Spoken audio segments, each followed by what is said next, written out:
দাগে দাগে জমি ক্রয় করেছেন, কিন্তু দখলে আছেন একটি মাত্র দাগে, নামজারি কিভাবে করবেন?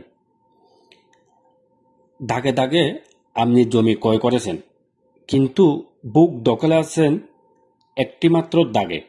এখন আপনার জমি একটি দাগে নামজারি করাতে পারবে কিনা?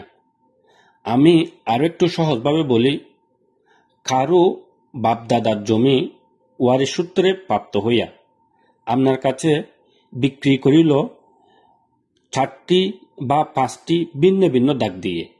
দখল দিয়েছে আপনাকে একটি মাত্র দাগে। এই ক্ষেত্রে আপনার জানতে হবে প্রথমে সম্পত্তি যার কাছ থেকে ক্রয় করেছেন উনি বা ওনারা পারিবারিক বন্টননামার দলিল করছে কিনা।